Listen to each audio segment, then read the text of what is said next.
gorgeous day in sunny California, and I can't think of 3 people I would rather spend it with than the 3 A-list world-class stunt drivers on my right, who are part of the stunt driving team of Furious 7.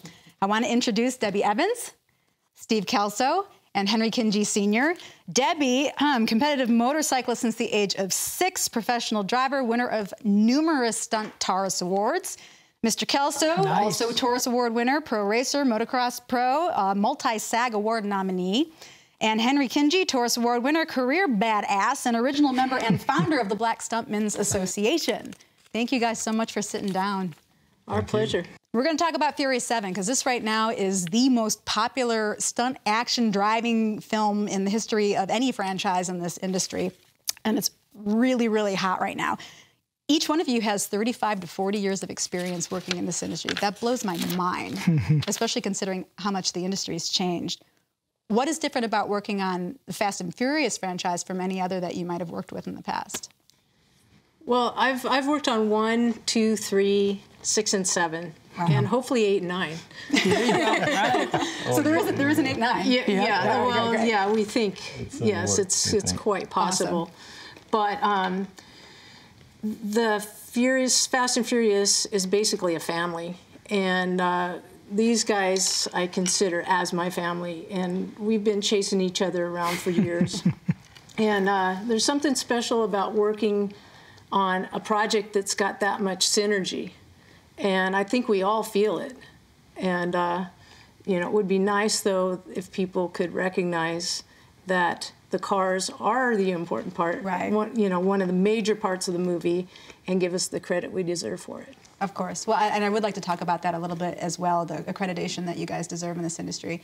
But like you said, the cars are almost the principal actors of this franchise, and you have all been a part of several. You've been on 4? Yeah, the Fast movies are always, you always know it's going to be fun because, like Debbie says, the family, so we always know we're going to have a good time. But it's nerve-wracking, too, because we are put in positions that we want to do the best job possible with some kind of radical stuff. And this is seriously radical stuff. Fast 7 has actually topped the stunts from the other 6 movies. What was the most dangerous stunt driving that you've done on this film? I think everything. Well, fair enough. When you get in the car, you don't know what's going to happen. You plan for everything, and you hope for the best. And like we're talking about, like the same thing they said, it's a family, and truly it is. It's you know, there are words that people throw out there that are just there to be said, but because we've worked together so long, where you would have to spend time talking to someone, explaining what you want. You can read each other. You can walk by, you can drive by and say one word out the window, and we're in sync. Yeah, that's a very good point, because that's absolutely true. I mean, it's you know, as a racing driver or whatever, you get to know people that you race with. Well, same with the stunt people. I know that Henry or Debbie is going to give me the room or space or whatever that I need, or maybe they need to get closer. It's just like an intuitive kind of a thing, but we've all done it so much together that it becomes really much easier. More synchronized. Yeah, and we can even read when somebody's having a problem and something's going wrong and know where to go kind of instinctively, because we've worked together and driven together so much throughout the years that, you know, we intuitively know what the other one's going to do. And fortunately, when that happens, we have saved a lot of cars from being crashed. And a lot of people, a lot of drivers, crew members and whatnot. Yeah. It takes that. It takes having a tight team. I mean, this crew is irreplaceable. These are some of the who's who of driving in the industry. You must have the accreditation that all of you do and the experience that you do to do stunts like this, because it's unforgiving. I know we all know people who have been injured or killed making movies and television shows for the industry. Well, you know, I like to say it like this. A car is a lethal weapon. You've got at least 2,000 pounds heading very fast in a direction. When someone does a fight scene and their foot gets out of control and clocks somebody in the face, I've had that they're happen. Not even, yeah, it's always a bummer, but they're not, or a camera or whatever, they're not trying to hit someone, for one thing. And then another thing is it doesn't create the amount of damage and could be loss of life or permanent injury damage to equipment that if a car gets out of control, that you deal with. Right. And unfortunately now, we've all dealt with it. The new cars try and think for themselves. And so that's different too. You know, anybody can get in a car in a parking lot and do 180s and slide up to a box and things like that. But when we get out on set, there are so many things that are thrown at us from the car and what it will do and what it won't do. Yeah. And all of the things that they put in our way and the people that they put in our way. So you have to stay on top of the mechanics of new automobiles coming off the lines, too. You have to understand they're not the way that you used to be able to get your leg and your arm under the tranny to work on it back in the day, and now it's all computerized. Most of the time, the car prep guys or the picture car guys have time to prep the cars properly. You say most of the time. What happens when they don't? In the last couple shows, they, you know, they're still writing the script and they've started production. And so then that puts everybody else, including the picture car guy, Dennis McCarthy, behind. Then we're given the car to kind of run what you brung kind of a attitude. You have to drive it. Here it is. It's not right. But go do it. Yeah. Yeah. And Dennis apologizes for it, and we totally understand that he's under the gun. I got in the Barracuda the first night, and I put my foot on the floor, and my foot went through the floor because it was so rotted out. And we get in, there's no seatbelts and all that, because it just came off the truck from purchasing it and getting the stickers on and being dropped off at set. No time to retrofit it for anything heavy driving. And we had so many multiples of different cars. Oh, gosh. Wow. Things that people don't realize. Over the past, you know, certainly in the past 15 years, most action films are so heavily dependent upon action and stunt people specifically. And it kills me to see, even now, even on Fast and Furious on the franchise, you guys are the last in the credits on any movie film. It's after everybody else, you're at the very end. That's at this point, you know, over the years, it's been a little sticking point because at different times we wouldn't get credits on shows. And now you're talking about this show, which is Universal. First, Fast 5 came out and broke all Universal's records. Fast 6 came out and broke Fast 5, all his records. Yeah. Now Fast 7 came out and it broke Fast 6's records. So they're making all of this money off of all of these action shows, and the people that are responsible are, like you said, not getting the credit they deserve, which is all the stunt people. Sure. And you said that with all the action that's going on, probably, I think it was 2 or 3 years ago when the Oscars came out. Yes. They had Will Smith go up on stage, and he said, stunts don't get the credit they deserve. And they showed all these clips of all these stunts. And then they went on to say, okay, CGI, they went on to give a CGI company an Oscar for fake stunts. Yes. Not the real stunts that the people That's got to be painful and And insulting they got to all of you. an Oscar before all these people who've been out there for years putting their lives on the line. And then CG work is based off of the work that all the people do. You actually do on a regular basis. It was, you know, pretty much we felt a slap in the face. It is for, I mean, all of us. I mean, here they're touting #1 movie in the world, which we, as a team, we probably put together. We probably had 15 to 30 minutes of screen time. That's a lot. No credit. It's a little bit frustrating, a little bit disrespectful. So you know, it's hard. It's really hard to understand because if anything, what the movies have done lately seems that the budgets are bigger. Yes. The money they take in is bigger. Yes. We as stunt people, the residuals are shrinking. Shrinking away. And we get no screen credit. It's. Now, did I also understand you weren't invited to the premiere either? Yes. No, we weren't. As stunt people, we were not invited to the premiere. Wow. Yeah. It blows my mind a bit. Yeah, and there was no casting crew screening either. So nothing. You got nothing at the end of your work on No.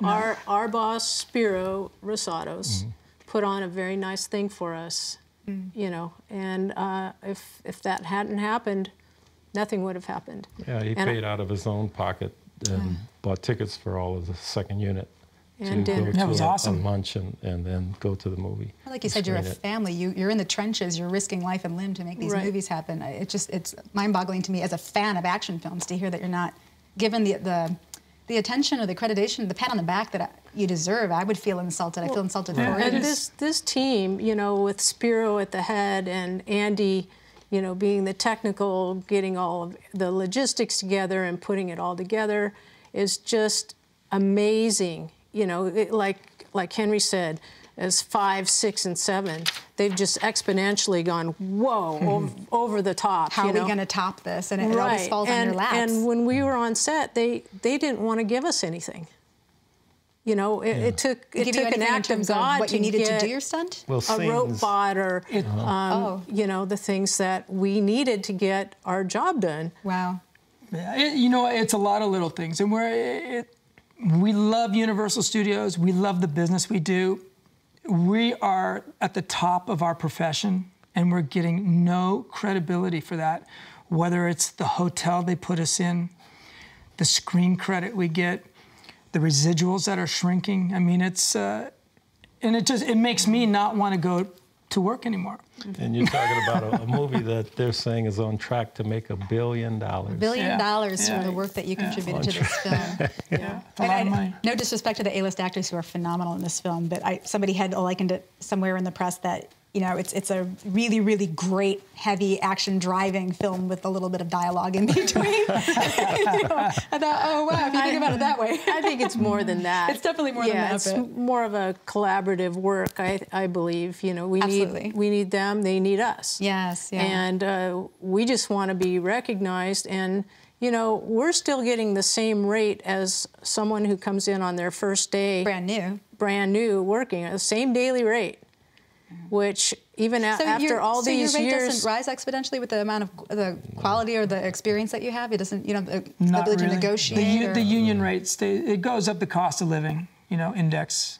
But that's it, and it just depends on the coordinator or second unit director that's working with you, and his respect for you and the work you do. To take care of you.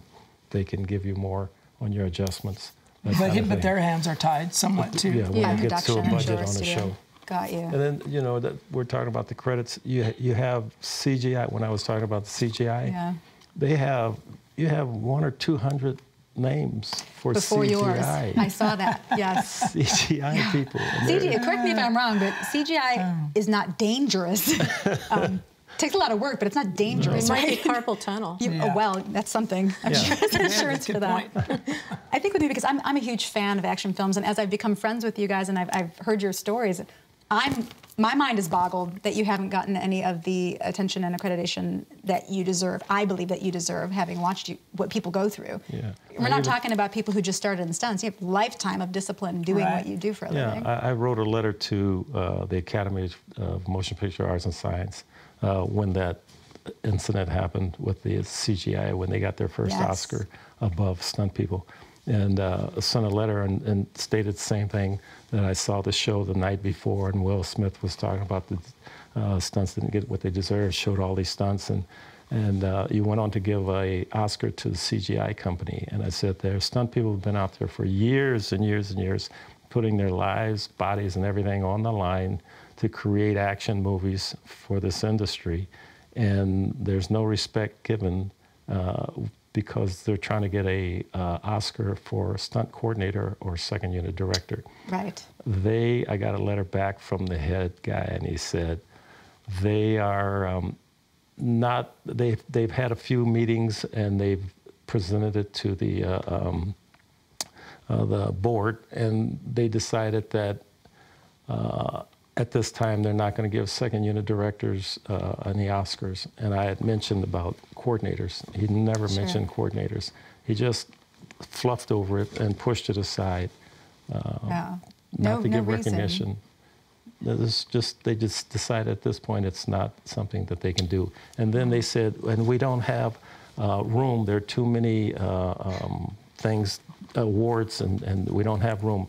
And they went from 5 to 10 shows that they were nominating the next year when they don't have room to put See, the problem with some of this is that stunts. you're not getting an Oscar. You're getting a very soft Emmy. It's at 2 o'clock in the afternoon with the ones that don't make it to the telecast. Right. And you've even had to create your own stunt award show, the Taurus Stunt Awards, the World Taurus Stunt Awards, which for yourselves was a way of saying, you know what, thank you so much, and good job on the work that you've done. I'm inspired by it. You deserve recognition for that you've done. Thank goodness to Red Bull. Otherwise, that wouldn't have happened. It would have happened, right. yeah. You want a Red Bull sponsorship right here. Yeah. Actually, no, it's true though. Yeah. Diedrich Mateschitz from Red Bull, the owner, is the one who saw us as the unsung heroes. And he respected what we did so much that he was the one who came up with the Taurus World Stunt Awards. Wonderful. And the best thing about the Taurus World Stunt Awards is not the trophy. It's great, and we all love it and everything, but there is a Taurus foundation for stunt people that are injured, seriously injured, and not able to return to their work for forever or just for a little bit and get in financial straits. And to me, you know, that says it all. And I really give him kudos for standing behind us and recognizing who we are. Yeah, it's been helpful for the community for sure, to keep you as a community as well. The thing, what I've noticed mostly is that, you know, the studios and the production companies don't give you the notoriety that they give, obviously, the A-list actors, and you're not on the red carpets. And because of that, the general public who buys these tickets doesn't know who you are. They have no clue what you do, what your faces look like, and some of you are doubling the actors on the films, and really in parking cars in trees on occasion, if I remember that correctly. They don't know, they don't understand, they don't know what it takes to be a trained professional in this industry, because they see shows like Jackass and things on YouTube, and to them, stunts are stunts. Right. How do you feel about that? And what do you think really defines what a stunt professional is? Wow. Well, you know, with all respect to the Jackass guys, I mean, it's completely different than what we do. I mean, we're a professional and we train at exactly what we're doing for the job we're doing. Jackass, I don't know that. You know, do a lot of spoofy, crazy, silly stuff. You know, it's. And props to them. I wouldn't do it. So. No, I wouldn't do it. It's like it's a reality show, and that's also kind of brings in where.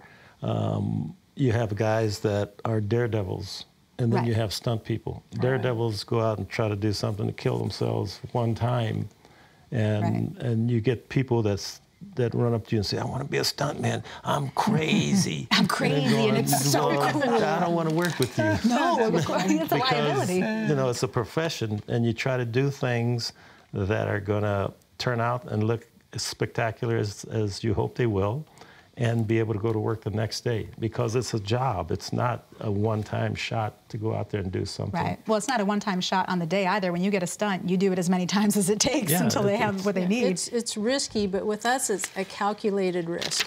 Right. The science behind it as well as the physical. And we dissect, you know, when we get on set and we have to do a chase, we're looking at everything. We're watching, aren't we? Yeah. We're going, oh, look, there's paint on that, and it's got some oil. Okay, you know, and we're all thinking the same thing. There's a rock over there. I got to move it. Yeah, no, you walk your sets and you'll kick rocks off everywhere. Yeah, sure. Yeah. No, we got it dialed, you know. Thinking of everybody as well as a team, as well as the crew and everybody that's standing around. The cameras, the crew, everybody that's there. You know, they're trying to get shots. They have equipment in, like Debbie was saying earlier, and you have to try to come in and make it exciting and not take out any of those people or any of those things. And then you might need it take after take after take. And you got to keep doing it over, and you're going, when are you going to get this shot?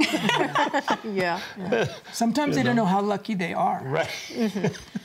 Do you tell them? Do you ever tell them how close they were to disaster? I've had several conversations with Spiro, and Andy's awesome, and Andy already knows, but it's getting it across to Spiro. Go, Spiro, this is a 1 in 100 shot. You really, come on, you crazy. I've heard it. I've heard it many times say that. Calmly like that? Yes, very calm. That's how he does it. Honestly, what was the most... your careers are what's what in moviedom and the action films. There's so many credits, I don't even know where to begin between the three of you. What is the most dangerous, scary, standout stunt that you've ever done for the sake of motion pictures? Henry's like, I don't know which one to pick. Well, so here's my deal. Anyway, you say the word scary. If I really thought I had good potential of getting hurt, I would probably give it to Henry. Give it to Henry? Yeah. I mean, so... Like family. Yeah, yeah, it is family, right? Yeah. You do it. You suffer. No, I mean, we think it out. We, you know, some of the stuff is pretty nuts that we do, but if I thought I was really going to get hurt, I probably wouldn't do it. I mean, it's silly. I mean, yeah, that's pretty interesting. He's joking, but he's of pretty course. gnarly. And yes, you have to go in with the mindset that you're going to get it done. You can't go in the mindset that you're not going to get it done. It's can't second guess. Yeah, you talk about one thing that I did. I worked on Bad Boys 2, and I had to drive this yellow Hummer down this hill. And they had a cliff on that side, they had a cliff on that side, and they had a cliff in the front. And we were inside, and we had radios in our helmets, and there were two guys at the top of the hill in a shed. And then they were watching us, and they were watching the collapsing of the building as they go down. That's where they could tell where we were. Right. And if they saw the collapsing of the building headed toward the cliff, they would say right, right, right, right, or left, left, left, left. Wow. And so I got about 3/4 of the way down, and I heard, "Oops, I lost you." oops. What? Where am I? That was a gnarly sequence, Henry. So you get into situations, and thank God I came out where I was supposed to. Wow. You do a lot of praying and get stuff done, but a lot of situations. But and a lot of times you think the simplest thing is nothing, but it could be dangerous. Sure. There was a guy who, not dealing with a car, but he had to drop Jerry Summers years ago. He was done on a lady. This is a long time ago, and he had to drop from a tree branch wearing a pair of high heels, and he said, "I don't want to do that." And they said, "No, come in. It's just a quick shot. You just come in, hang, drop down, and walk out of the shot." He came in, dropped, had the high heels on, compound fractured his ankle, drove it through his skin. He limped the rest of his life. Wow. So the simplest little thing, like going up and throwing on a little 90, you have to be on the alert that if the tires blow out, if you get a surge in the transmission or the gas pedal, the car, we have gotten in cars, and when we're doing the things, all of a sudden it'll surge and the car's out of control. Now we got to figure out what to do. We got to turn out of the way, stop the car, turn the key off, put it in gear. It's just, you got to be on top of it because you're trying to get this aggressive motion in. You're trying to get this aggressive shot with all the people standing around, but you also have to be aware that if something happens, you have to adjust. I got to be ready to stop. Right, and that's a lot of seat time and a lot of experience it gets into your muscles and your brain.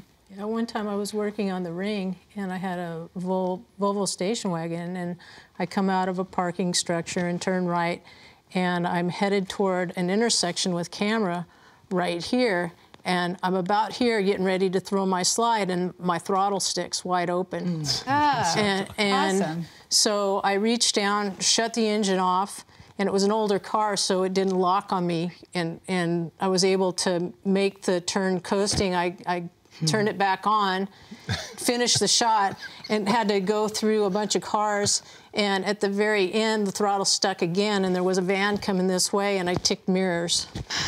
And then I said, okay. From perspective of camera, like, what is your she cars doing? Mechanic, please. Oh, God, wow. But, we just have to react. And another thing that's really cool is people don't realize, they think, oh, it's just driving. It's a performance. Yeah. Mm-hmm. Yeah. You do it, yeah. You do it, I do it, the rest of our team does it. Yeah. We know where a camera is. We know what's happening. We know what the story involves. Sometimes you whether even know what your somebody's actors are doing. You have drunk to or match can't them. drive very well or whatever. We portray all this stuff. Wow. And we make the car behave so that the audience believes that this is real. Real and seamless as well. And that's a big part of it, is knowing camera, knowing how to play the camera, knowing what the lenses are. And so the amount of experience that we're able to bring to the table saves production so much time and money. Yes, absolutely. Yeah. Well, I know there's a lot of really, really talented drivers in the business, but they don't necessarily do what you do as the team that you are. What do you think it is that made this team a team, and why you and not somebody else? I mean, how did this come to be? And you've worked on 4 or 5 films, each of you, of this franchise. You say there are good drivers, but there are some better drivers, and I think that's what we benefit from as a team. So Spiro and Andy put together the team, and he has some good people who can do the job, you know? Just honestly, one of the lucky enough to get picked. We got lucky enough to get picked. I think you earned it, lady. You know, especially being a woman in this industry, too, you've got all kinds of other challenges that you have to face, but then at the end of the day, you go home and your mom and your, you know, wife and your other things too, and you as well. I mean, you got sons in the business that have grown up and learned from you, and now they're doing stunts as well. Yeah. Steve, I don't know if you've got family in the business. No, not yet. That might be a blessing. I mean, they must. Yeah. You must worry about your kids, and it's a different business now than it ever has been. Oh yeah, big difference. Big difference. The industry has changed. Well, if there's one thing walking away, I can talk to you guys forever about Furious 7. And the car stunts, which I think everybody wants to hear about. But if there's one thing you can say as a message or inspiration to people who want to be stunt professionals in this industry, what can you give them to walk away with? Something serious that they can walk away with about what it really takes to do what you do for a living. Well, I mean, it's a job. You know, like I was saying earlier, it's not a daredevil situation. It's a job. It's a profession. And what you have to do is try to learn all the things that are necessary in that job. Like Debbie was saying about the camera work, you know, at times when you're doing shots, you as a driver, you make a decision where to put the car so the camera can see you. And if somebody tells a new guy, okay, bring a car, go down the street, do this, and they say, okay, and now the camera car is moving around, and he just goes down the street, he'll be out of the shot most of the time. Sure. So, like she said, you have to pay attention to where that is, and put the car in those positions with the attitude that you want to do it. So, to go out and learn like camera work, camera angles, how to do your job and be safe as you can. I mean, all those things are in your mind. You don't just go out and aggressively try to turn a car over. You're looking at safety factors in all directions. I think most people think that it's just cool. They love the cool factor of it, and that kind of drives them into wanting to be stuntmen. But I never hear any of you talk about how cool it is. When I worked on Dukes of Hazzard, people were talking about, oh man, that's so cool. It must be so cool flying through the air. I said, yes, it is, but you got to land. And when you land, you don't want to break your body up, or so you set up harnesses and all these different things to try to soften that blow. You know, it can be the coolest job ever. When you're in the moment of actually doing the particular stunt, it's the best job ever. But the reality is, it's taken a long time. And for anybody new who wants to start, not only do they have to be talented and they have to learn many different things, such as Henry was saying about being safe and physics and silly stuff, but they're going to spend 10 years. They're going to spend at least 10 years. They could have went to school to be a lawyer for 10 years or a doctor. Right. It's going to take them 10 years till they get a circle of people that are going to hire them, to do the job and to trust them. And so that's something they really need to think about. If they have the heart and the knowledge and they want to do it, they can certainly succeed. But it's a long road. I mean, and people should really understand that. There's no easy way, basically. No, I don't believe there's an easy way. I was fortunate I got in because of my background, but I actually had been training for stunts my entire life and didn't know it. So, you know, I loved every sport. I was climbing fences and hanging from things and wheeling my bicycle and skateboards and unicycles and skiing and snow, on and on. I loved everything active. And motorcycles was my specialty. Sometimes it helps to have a specialty when you come in. In fact, most times it does. Something that you're really, really extraordinary at. And then it takes a lot of time to branch out and learn all of the other things. But it takes a lot of training and major dedication. And honesty. And I'd like to say one thing also that's very important, and that's when we're talking about Spiro Rosatos, who's the second unit director, Andy Gill, the stunt coordinator, and sometimes Jack is, and Jack is one of the drivers as well. You can do the most spectacular stunt in the world, but if it doesn't get on film, nobody sees it, and it doesn't look like anything. Sure.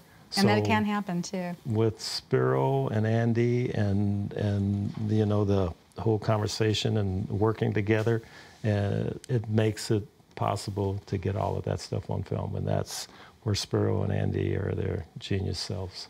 Right, and also Spiro has his own DP and camera operators and Alan Padelford and crew to shoot a lot of our action. So it stays a full team. There's a lot of trust there. Yeah. A lot of familiarity. Peter Grimes, you know, is you go to work and there's the family that works together and makes it all happen. Well, the entire world is watching this family because this is arguably the most successful action franchise in the history of filmmaking. And I'm really excited that people can see your faces and get to know you a little bit. And it's just a portion of the team, but it's really important for them to know who you are and where you come from and how these things are done. And I hope we can have maybe you guys back at another time and talk about other elements of stunts and filmmaking. You should come to work with us. Yeah.